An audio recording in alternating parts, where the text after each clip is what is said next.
É isso, o Supremo Tribunal Federal formou maioria para derrubar o indulto do ex-presidente Bolsonaro ao ex-deputado Daniel Silveira.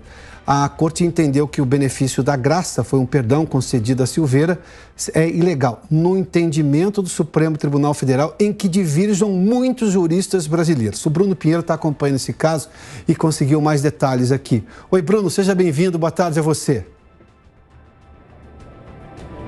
Justamente, a você uma ótima semana. A quem nos acompanha sempre uma alegria, uma honra e uma satisfação. Esse caso aqui repercute e muito, na verdade, formou a maioria e o entendimento, então, dos advogados do ex-deputado Daniel Silveira, que recebeu o indulto do ex-presidente da República, Jair Bolsonaro. Ele chegou a disputar as eleições, uma vaga ao Senado no estado do Rio de Janeiro, não conseguiu a vitória e acabou sendo alvo de uma operação da Polícia Federal, está em uma cela no Rio de Janeiro. O que eu ouvi dos advogados de Daniel Silveira nesta sexta-feira, que eles vão ingressar com uma revisão criminal. Isso foi o que eu ouvi, a fim de anular essa aberração do STF, repleta de ilegalidades, de vícios e também de outros atributos que invalidam a condenação.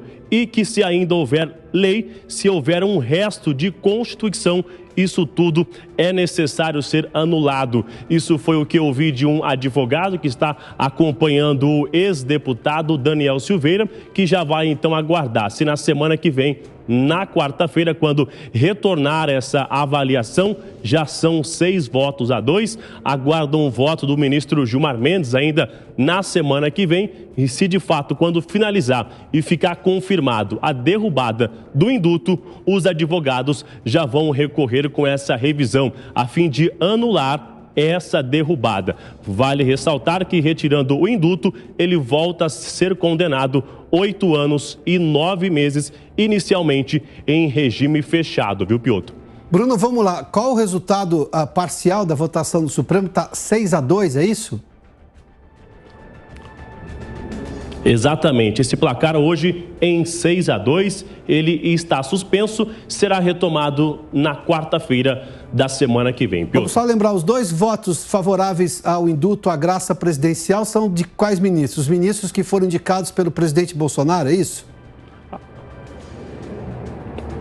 Exatamente, o ministro André Luiz de Mendonça e o ministro Nunes Marques, eles também foram na contramão do outro entendimento e do relator, ou melhor, da relatora, que é a ministra Rosa Weber. Vale ressaltar que esse julgamento já foi adiado cerca de 2 vezes e agora ele foi adiado novamente, só que já chegando numa reta final. E aí o entendimento, repito, se a retirada do indulto acontecer, de fato, ficar tudo certo, né, encerrar o julgamento já com esse resultado, a maioria, ele volta com a condenação de 8 anos e 9 meses, inicialmente em regime fechado. Hoje ele já está em regime fechado em uma cela no Rio de Janeiro. Muito obrigado, Bruno. Vamos lá, só para lembrar o que diz a Constituição sobre a graça. A graça é instituto puramente pessoal, porque direcionada a uma pessoa em particular, e ato administrativo discricionário, ou seja, de escolha, emanado pelo chefe do Poder Executivo Federal, ou seja, o presidente da República, motivado por razões de conveniência e oportunidade. É o artigo 84, o inciso 12º da Constituição Federal.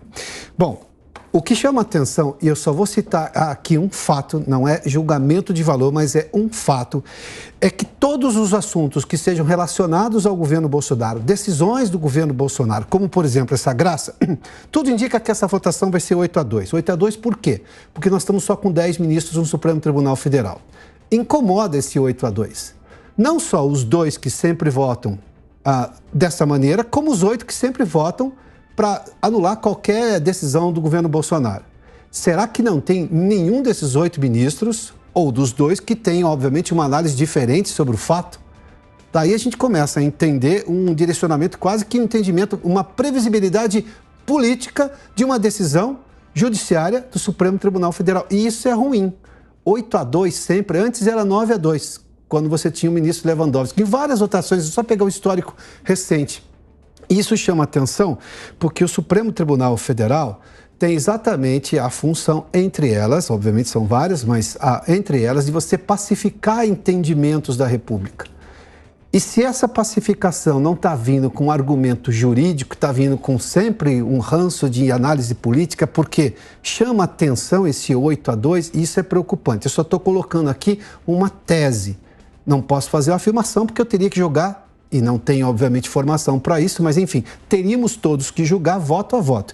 Mas o resultado frequente de 8-2 em assuntos que fazem menção, por exemplo, a questão do governo Bolsonaro, ou assuntos do governo Bolsonaro, e antes era 9-2, chama muito a atenção. Com a chegada do novo ministro indicado pelo presidente Lula, vai voltar a ser 9-2.